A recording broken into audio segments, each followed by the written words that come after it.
안녕하세요. 밤라디오 민준에 오신 것을 환영합니다. 항상 눈팅만 하다가 처음으로 글을 써보는 32살 두 아이 엄마입니다. 지금도 이렇게 글을 쓰려니 손이 떨리고 속이 타들어가 죽을 것 같네요. 저는 3년 전 지금의 남편을 만나 결혼했고 딸 하나, 아들 하나를 두고 평범한 전업주부로 살아가고 있습니다. 집안 형편이 나쁘지 않아 경제적으로나 생활면에서 큰 어려움 없이 소박하게 아이들을 키우고 있어요. 남편은 저보다 2살 많은 34살로 대기업은 아니지만 꽤 이름 있는 제약회사에서 대리로 일하고 있습니다. 친구의 소개로 만나게 되었는데 자랑할 만한 일은 아니지만 만난 지 6개월 만에 첫 아이가 생겨 결혼을 서둘렀습니다. 혼전 임신이었지만 떳떳했고 시댁과 친정 모두 축복해 주셔서 지금도 후회는 없습니다. 임신 후에도 남편은 변함없이 저를 사랑해 주었고 어디 가든 보호받으며 공주 대접을 받았어요. 저 역시 내조를 잘하며 시댁과 친정에서 3년간 아무 탈 없이 잘 지내왔습니다. 그런데 최근 문제가 생겼습니다. 남편이 저를 만나기 전에 4년간 사귀었던 여자친구가 있었는데 처음 만났을 때 그 사실을 솔직하게 이야기해줬어요. 저는 과거에 얽매이지 않는 사람이라 이해했고 남편이 잘못한 것도 없으니 괜찮다고 생각했습니다. 그 여자는 남편보다 6살 어리고 지금도 28살밖에 안 되었네요.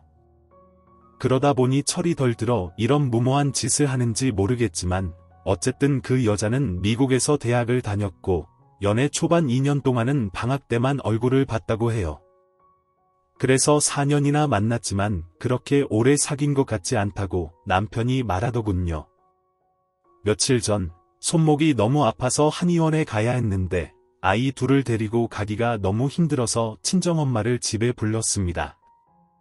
마침 남편이 쉬는 날이라 같이 차를 타고 병원도 가고 장도 볼 겸 자고 있는 남편을 깨우려고 안방에 들어갔습니다. 그런데 자고 있을 줄 알았던 남편이 앉아서 정말 심각한 얼굴을 하고 있어서 놀라서 무슨 일 있냐고 물었더니 아니라며 세수하러 간다고 하더군요. 집에 친정엄마도 계셨기 때문에 부부 얘기는 차에서 하는 게 낫겠다고 생각해서 오늘 토요일이라 한의원이 일찍 닫으니 차 좀 세워달라고 했습니다. 남편도 알았다고 했습니다. 주차장 가는 길에도 계속 표정이 안 좋고 핸드폰만 뚫어져라 보고 있길래 일단 차에 타고 나서 출발하기 전에 솔직히 말하라고 했습니다. 지금 오빠 표정이 너무 안 좋고 불안해 보이니까 거짓말하지 말라 했더니 그제서야 입을 열었습니다. 혹시 바람 피웠나 하는 안 좋은 생각이 먼저 들었던 제가 부끄럽더군요. 문제의 시작은 그 여자와의 카톡이었습니다. 남편과 그 여자가 사귀고 3년 정도 지나고 나서 원치 않게 아이가 생겼다고 합니다. 그때 그 여자는 24살, 남편은 30살이었는데 둘 다 제정신이 아니었고 부모님께 말해야 할 생각에 밤새 잠도 못 잤다고 하더군요. 결혼할 생각은 없고 아이를 낳지 말자고 했지만 그 여자는 부모님께 말씀드리고 같이 키우자고 했답니다. 23살에 뭘 알고 마음 약한 우리 남편은 여자가 너무 강경하게 나오니까 그대로 따랐답니다. 남편은 거의 체념한 상태였고요. 그 여자는 임신한 상태에서도 본인이 하던 가외 수업이나 번역 일을 계속했다고 합니다. 남편은 돈이 없던 것도 아니니까 그냥 집에 있으라고 했지만 말을 안 듣고 번역 일을 계속 시작했답니다. 그 여자가 스트레스를 받으며 번역 일을 하니까 남편은 점점 못마땅해졌고 모성애도 없는 그런 여자와 평생 함께 살 생각에 끔찍했었다고 합니다. 잔소리라도 하려 하면 나중에 듣겠다면서 뱃속에 아기가 있으니 예쁜 말만 해야 한다고 말하는데 그때마다 아이 생각하는 척하는 모습에 정말 어이없었죠. 결혼도 거의 정해진 상태로 양가 부모님께 인사드리고 신혼집은 그 여자 아파트에서 살기로 했답니다. 그런데 임신 6개월쯤 됐을 때 남편과 그 여자가 한강에 바람 쐬러 나갔다가 가벼운 접촉 사고가 있었는데 하필 그 사고로 유산을 했다고 하네요. 솔직히 말하자면 하늘이 도운 거라고 생각했다더군요. 남편은 아이 때문에 이 여자랑 억지로 살아야 할 필요가 없어졌으니까요. 저도 아이가 안타깝기는 하지만 평생 아빠 사랑 못 받고 자라느니 오히려 그게 나았을 수도 있겠다는 생각도 들었습니다. 유산 후 그 여자는 병원에 꽤 오랫동안 입원했답니다. 임신 6개월이면 아이가 어느 정도 큰 상태였으니 수술도 크게 했던 모양이에요. 오해가 생길까봐 덧붙이지만 그 교통사고로 차는 폐차되었지만 남편과 그 여자 모두 가벼운 타박상 정도였다고 하네요. 차가 좋은 모델이라 그 정도 사고로 끝났다고 병원에서 그러더랍니다. 어쨌든 그 여자는 자궁에 무리가 심하게 와서 산부인과에 3개월 정도 입원했다고 해요. 병원에서는 앞으로 임신이 좀 힘들 수 있다고 했는데 불임이 된 건 아니고 몸이 약해져서라는데 그 말을 듣자마자 그 여자가 남편 뺨을 때렸답니다. 솔직히 사고는 남편이 낸 것도 아니고 상대방 트럭이 들이받은 건데 왜 남편 뺨을 때린 건지 이해가 안 갔어요. 자기 몸 약해진 게 남편 탓도 아닌데 말이죠. 물론 여자가 불쌍하고 안쓰럽지만 그건 본인 사정 아닌가요? 그 후로 여자가 먼저 남편에게 헤어지자고 했고 남편도 당연히 그걸 받아들였죠. 헤어진 뒤 그 여자 집에 있던 남편의 짐은 전부 버렸다고 하네요. 시계나 가방처럼 꽤 고가인 물건도 많았는데 그래서 남편이 몇 번이나 그 집을 찾아가서 혹시 남은 물건이 있으면 돌려달라고 했답니다. 근데 그 여자는 남편이 집에 가면 문조차 열어주지 않고 도어락도 모두 바꿔버렸더라고요. 심지어 경비원에게 남편 사진을 보여주며 들여보내지 말라고까지 했답니다. 물건 찾으러 간 게 무슨 큰 잘못이었나요? 그리고 며칠 뒤 남편 계좌로 500만 원이 입금되었는데 보내는 사람 이름이 적선함이라고 되어 있어서 누군가 했더니 그 여자더군요. 남편 시계랑 가방 값 보낸 거라나요? 누가 누구를 적선한답니까? 정말 싸가지 없고 얘기만 들어도 싫은 타입 아닌가요? 그 여자가 병원에 입원해 있을 때 그 여자 엄마가 남편 손을 붙잡고 아이가 인연이 없었다. 너무 상심하지 말아라 라고 위로했답니다. 그런데 그때 남편이 처음으로 그 여자와 아이를 원치 않았다고 말했더니 그 엄마가 어이없게도 딸에게 뺨을 때리더래요.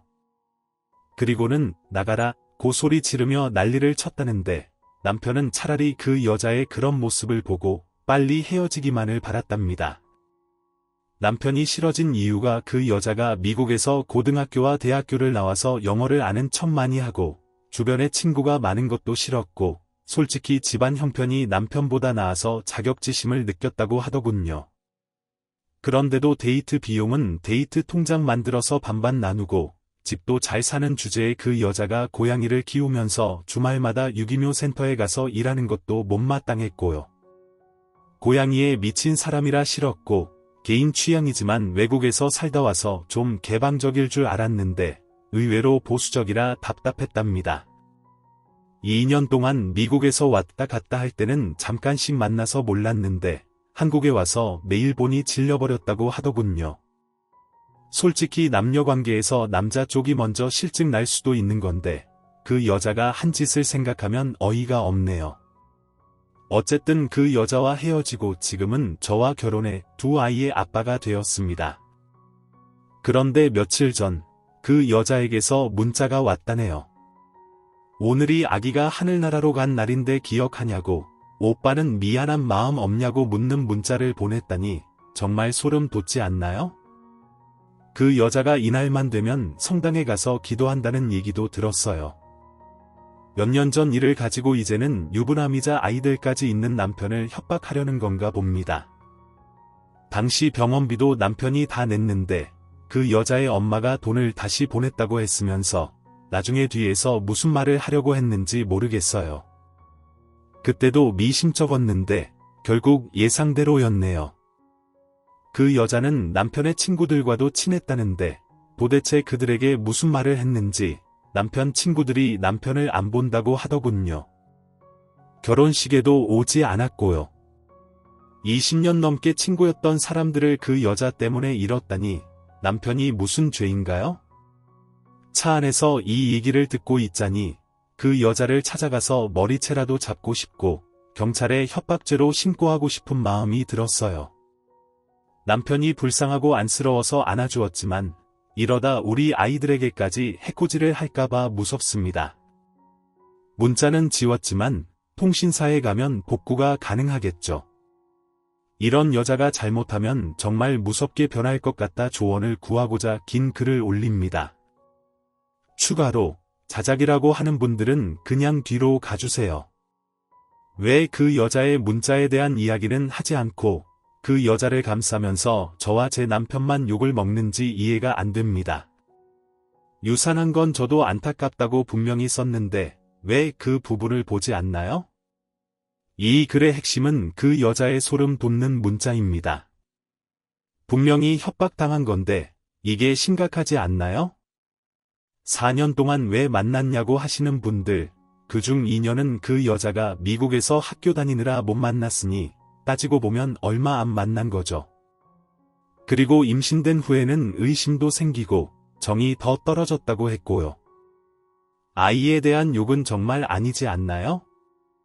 그 하늘나라 간 아이는 세상에 나오지 못한 아인데 무식하게 댓글 다시는 분들이 있네요. 남편과 저 둘 다 4년제 대학을 나왔고 배울 만큼 배웠습니다.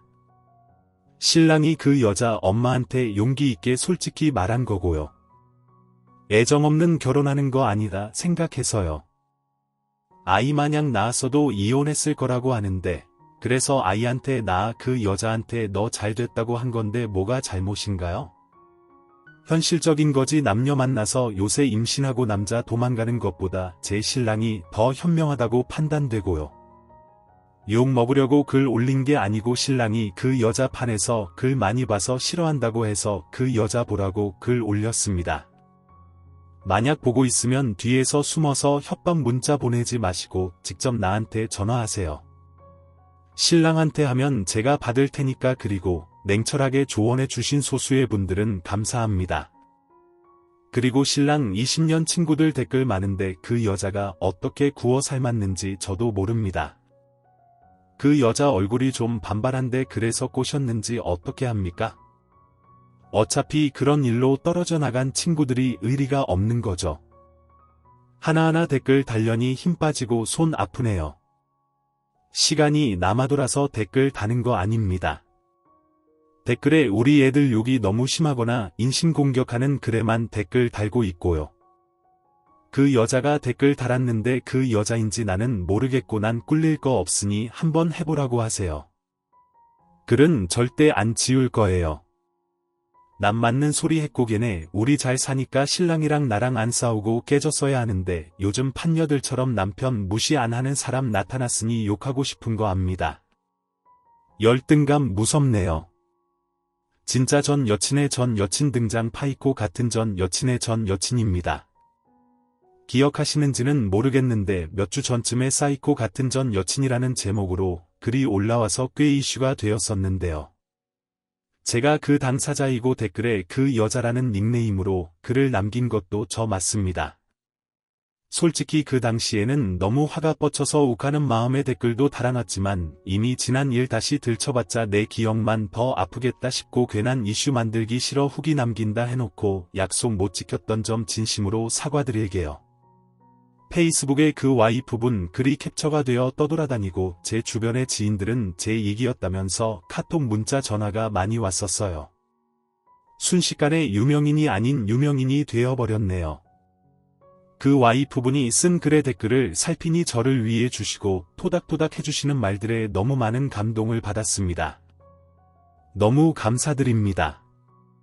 저 모바일로 써서 엔터를 어느 위치에 해야 하나 모르겠습니다. 읽기 불편하시면 컴퓨터로 수정할게요. 그 글에 대한 제 반박글입니다. 첫째, 전 남자친구에게 문자를 왜 보냈나? 네, 그 문자 제가 보낸 거 맞습니다. 별이 된 아이 들먹거린다는 것도 사실이에요. 아직도 별이 된 아이라 하니 마음이 안 좋아 울컥하지만 얘기 계속 이어갈게요. 제가 미친 여자도 아니고 뜬금없이 그 문자를 보낸 건 아니었습니다. 그 문자 이전에 전 남자친구가 스토킹 아닌 스토킹을 저에게 해서 홧김에 보냈던 문자입니다. 헤어지고 나서 얼마 뒤에 결혼했다는 소식은 그 인간 전 남자친구라는 호칭이 토 나옵니다. 20년도 더 된 친구들에게 들었습니다. 그리고 나서 한 달도 채 되지 않은 시간이 흐른 뒤 카톡으로 연락이 오더라고요. 뭐해 오빠 결혼식도 안 오고 이런 식으로요. 길 가다가 핸드폰 집어던지고 싶었습니다. 휴대폰 번호인 그 인간이 모르는 번호로 바꿨지만 카톡 아이디로 로그인했더니 그전 제 번호 저장해 놓은 사람들한테도 다 보였나 봐요. 몰랐어요. 진짜 처음에 누군지 모르고 뭐 하는 치킨인가 한참 생각했는데 그 인간이 부르는 제 애칭 보고 알았습니다. 그 이후로 괴롭힘은 계속되었어요. 그 인간이 알고 있는 아파트에 그 인간이 알고 있는 아파트에서 아직 거주하고 있어요. 주차장에 제가 주차해 놓는 공간이 있는데 왜 모르는 차가 주차가 되어 있었어요. 아뷰리의 번호가 있길래 전화 걸었더니 이제야 전화해줬네. 나야 제가 알고 있던 번호가 아니었어요. 그때부터 소름. 저희 집 아파트는 주차장의 관리인 아저씨분께서 항상 상주하고 계세요. 저는 차 안에서 주차할 곳도 못 찾고 일단 빈 공간에 임시 주차해두고 그 인간 번호 아저씨께 알려드리고 저희 집 식구도 아니고 모르는 사람이 주차했다. 해결 좀 부탁드려요 하고 말씀드렸더니 어쩐지 선생님 제가 직업이 선생님이라 그렇게 불러주셔요. 차가 아닌데 아는 사람이라 해서 친구인가 하고 주차장 열어주셨다고 하네요. 관리인 아저씨께서 전화를 하시고 전 그 인간 얼굴도 보기 싫고 해서 아파트에 연결돼 있는 상가 편의점에 가서 바카스 한 박스 사고 다시 돌아왔습니다. 근데 이런 미친 그 인간이 떡하니 서 있더라고요. 관리실 바로 앞에. 그래서 안면 뭘 사고 그쪽 차인가요? 거기 저희 집 주차 공간인데 차 좀 빼주세요 했더니 이 이상한 놈이 자기야 왜 그래 하길래 누구세요? 차나 빼주세요라고 했습니다. 옆에 관리인 아저씨도 분위기 이상한 거 느끼셨는지 외부인은 여기 주차하시면 안 된다고 하시며 당신 불찰이시라며 저한테 사과하시는데 죄송해서 혼났습니다. 절 한번 쓱 쳐다보니 그냥 말도 안 하고 가네요. 차 앞에서 나가더라고요. 솔직히 놀랐지만 아저씨 바카스 드리고 앞으로 저 차 절대 못 오게 해주세요 하고 말씀드리고 왔습니다. 아파트 입구 경비원 아저씨는 저 인간 얼굴도 알고 차도 아세요? 헤어진 직후에 집에 와서 개진상 떨어서 제가 부탁드려 놨었거든요. 근데 하필 입구 경비원 아저씨께서 아파트 돌고 계시는 터라 주차장으로 직행해서 왔나 봐요. 개인적인 이유로 아저씨들 고생시키는 것 같아 너무 죄송했습니다. 주차장 사건 이후 그놈이 원했던 건 제 바뀐 번호였는지 새벽 1시, 4시, 6시, 아침 10시, 오후 8시 시도 때도 없이 전화로 테러가 시작됐어요. 그때 닥치고 갈 때 자꾸 한바탕 했었어야 되는데 그냥 보냈더니 그 사단이 났네요. 카톡 테러, 문자 테러, 전화 테러 진짜 장난 아니었어요. 내용들이야 뻔하죠. 사랑에 망가지려 결혼해서 나 애 아빠 돼. 너만 돌아오면 난 살 수 있어. 엄마도 너가 더 좋대. 아직도 생머리구나. 내가 좋아해서 그런 거야. 커피숍 갔는데 내가 좋아하는 그란티 프라푸치어 사서 난 그린티 못 먹는데 등등. 별 소설도 이런 소설이 있나 싶을 만큼 앵겨대는데 카톡 차단을 하면 라인 차단하면 문자 스팸 메시지에 400건 넘게 있었고 전화 안 받으면 발신자 표시 제한까지. 지금 말씀드린 내용은 1년 전 일이라 그때까지는 안 지우고 다 가지고 있었어요. 신고하려고요.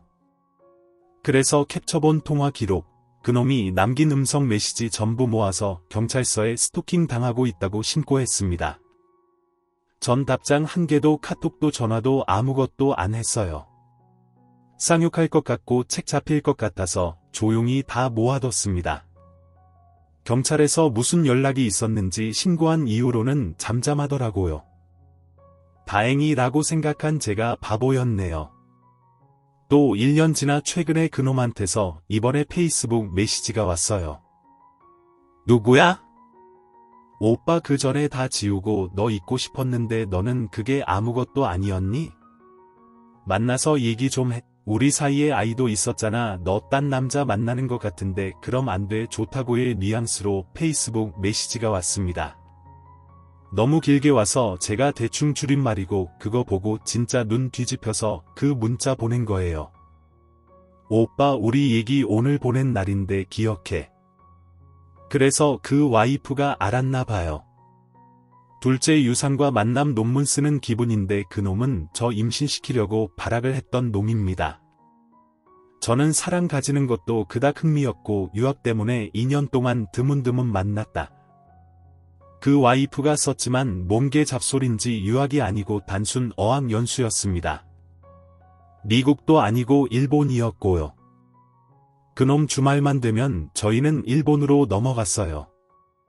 말도 안 하고 와서 난처했던 게 한두 번이 아니었어요. 어렸을 때 친구 지인으로 만나 사귄 놈인데 제가 키가 좀 큰 편이에요. 173 정도 되는데 그놈은 162 정도. 진짜 호감 안 갔는데 일본 가기 전부터 끈덕지게 이벤트도 하고 진심을 보이길래 만났습니다. 똥 밟은 시초죠. 그게 키가 작아서 싫은 건 아니었고 자격심 피해의식 이런 거에 쩔어있던 놈이었는데 치근하기도 하기도 내가 콧대 세울 만큼 잘난 여자도 아니기에 만나보자 하고 만났던 게 화근이었습니다. 로또 10억 가질래 시간 돌릴래 하면 전 무조건 시간 돌리고 싶을 만큼 후회됩니다. 임신이 된 건 그놈이랑 사랑할 때 그놈이 몰래 콘돔 빼는 거 몰라서 된 거였어요. 만난 지 2년 지나서 첫사랑이었는데 그놈이 제 첫 남자라는 것도 이제 와 생각해보니 열받네요. 열받아요. 아이가 생겼고 안 낳을 생각은 애초부터 하지 않았고 이놈이 좀 소심하고 의기소침한 면이 있지만 고쳐나가보자 저 혼자 으쌰으쌰 했습니다. 저희 집에 임신 사실을 알렸고 엄마 아빠 어린 딸이 벌써부터 험한 길 걸을까봐 속 많이 상해하셨지만 생명은 소중하다 생각하시는 분들이기 때문에 아이와 저 그놈까지 마음으로 너그럽게 받아주셨습니다. 그 이후에 엄마는 배불러 오기 전에 하루빨리 상견례하고식을 올리자는 말씀을 했는데 그놈 나 임신하길 바래놓고 막상 하니 지 엄마한테 혼날까봐 무섭답니다. 엄마가 완고하신 분이라 널 받아들이기에 시간이 좀 걸릴 것 같다면서 그걸 속아 산 세월이 6개월. 제가 마른 체형이라 임신 6개월이 되어도 눈에 띄게 배가 불러온 것은 아니었어요. 그놈은 그거 보고 임신한 거 맞냐? 같이 산부인과 다녀와 놓고 나 근데 준비 잘했는데 어떻게 임신이 되지? 신기하다 이따구로 말을 하지 않나 제 전공 살려 알바라도 하고자 번역일 집에서 했더니 전자파 안 좋다고 넌 엄마들 자격 없다. 뭐라 나는 좋은데 혼전 임신시킨 거 무섭고 지우자고 하자니 내가 화를 내니 그 멍청이 지단에 답답했겠지요. 알면서 저는 애 낳아야 한다. 네 엄마, 내 아빠가 나 못 받아들이겠다고 하면 애가 태어나고 넌 이 아이에 대한 모든 걸 포기해라. 니한테 돈 100원 한 푼 안 받을 테니 돈 걱정은 말아라. 각오가 되어 있다면 네 엄마 아빠한테 정식으로 말씀드리고 식 올리자. 칼같이 얘기 꺼내니 내가 알아서 할게 했습니다. 전 처음부터 기대도 안 했고 미혼 모드였다 하고 마음 잡고 있었어요. 근데 갑자기 이 놈이 드라이브 가자고 하네요. 근교 한강도 아니고 부산까지요. 임신 6개월 때니까 조금씩 힘들어졌어요. 마른 체형인데 아기가 큰 편인지 6개월째 몸무게만 15kg 넘게 나갔는데 진짜 무슨 영양실조 걸린 사람처럼 배만 쑥 나와 있는 상태였습니다. 2개월 동안 급격히 체중이 늘다 보니 전 너무 힘들었고요. 드라이브 가기 싫다 하니 바람도 쐬줘야 아기가 좋아할 거라고 기분 전환 겸 가자길래 무거운 몸 이끌고 간 게 지금은 그렇게 후회가 될 수 없네요. 그놈 차 끌고 갔고 그 와이프 글에는 좋은 차라 차만 배차 사람은 멀쩡이라고 써놨던데 냉동 차량 완전 큰 차 있잖아요. 그 차에 소울이 부딪혔는데 사람이 말짱했겠어요. 차는 완전 찌그러지고 그놈은 쇄골뼈가 다 부러지고 저는 전치 8주의 유산이 되었습니다. 6개월 때의 유산은 출산보다 힘든 일이었어요. 마취도 안 하고 유도 분만식으로 뱃속에서 이미 하늘나라가 내 아이를 빼는 거였으니 정신적으로도 육체적으로도 너무 힘들었습니다. 부산 근처에서 사고 난 거라 그 지역 근처 큰 병원에 있다가 서울에 있는 큰 병원으로 다시 옮겨졌어요. 같이 입원했었고 저는 7층 산부인과 그놈은 10층 정형외과에 입원했었습니다. 얼굴 보고 싶다는 핑계로 유산한 지 얼마 안 된 나 찾아와 사랑해서 다시 애 가지면 된다고 지 거기부터 들이대던 그 발장난 만행을 잊지 못합니다. 셋째 와이프의 만행 메신저 연동돼서 어찌 알았는지 그 와이프가 메시지를 보냈더라고요. 남의 가정 파탄에는 누구시 애 아빠랑 연 끊으세요? 분류는 나쁜 겁니다. 이런 메시지를 전 네이트도 안 하고 페이스북도 이미 안 하는 상태고 예전 사진이 필요해 로그인 해봤다가 처음 봤는데 뭔 헛소리인가 했더니 그놈 와이프더라고요. 뭐 잘났다고 판에 글 올린 여자요. 네이트 말고는 저한테 해코지할 일은 없지만 사이코 취급하며 글 저지른 그 여자 때문에 덕분에 알만한 사람만 아는 유명인이 되었네요. 근데 그 글에 사실 아닌 게 너무 많아요. 그리고 와이프분 무슨 고대를 다니신다고 거짓말을 하셨는지 그놈이 제약회사 대리라고 하신 건지 그렇게 거짓말하시면 안 되죠. 그리고 저 미국 고등학교 졸업한 적 없고 한국 고등학교 졸업, 일본 어학연수 2년 지금은 평범한 학원 강사입니다. 예쁘장하게 생겨서 그놈 20년 친구들 꼬신 거 아니고 그놈한테 미련 있어서 문자 보낸 거 아닙니다. 이게 너무 말하고 싶었는데 이제야 용기 냈어요. 그 메시지 보고 그냥 씹고 다 덮어두고 있었는데 긁어 부스럼이라고 자신 남편 실체 알고 충격 먹을까봐 말도 아끼고 있던 찰나였어요. 저는 그 일은 마음속 깊이 다 덮어두고 없었던 일이다 하며 제 일과 제 남자친구에 충실하게 사는 평범한 여자입니다. 댓글에 제 과거 화려한 거 만나는 남자한테 알려야 한다 해주신 분이 있는데 천부당 만부당 지당하신 말씀해 주신 거 맞습니다. 그래서 현재 지금 남자친구는 모든 걸 알고 제 아픔까지 감싸나 떠난 아이의 기일에는 같이 교회도 가주는 상냥한 사람입니다. 숨길 마음도 없고 타인의 제 과거로 인해 피해 주기 싫고 솔직하게 모든 걸 오픈하고 그걸 받아주지 않더라도 절대 그놈은 원망하지 말고 분노에 사는 것보다 내일을 위해 노력하자라고 살았습니다. 인터넷 상이지만 정말 친언니처럼 저 다독여줬던 모든 분들 한 분 한 분 감사 인사드릴게요. 그리고 어린 나이에 아기 낳았다고 욕먹었던 아기 엄마분 제가 대신 사과드릴게요. 어리고 예쁜 엄마니까 상처받지 말았으면 좋겠어요. 댓글 달아주신 분 감사합니다. 오늘의 사연은 여기까지입니다. 여러분의 생각은 어떠십니까? 시청해주셔서 감사합니다. 구독, 좋아요도 꼭 눌러주시고요. 오늘도 좋은 하루 되세요.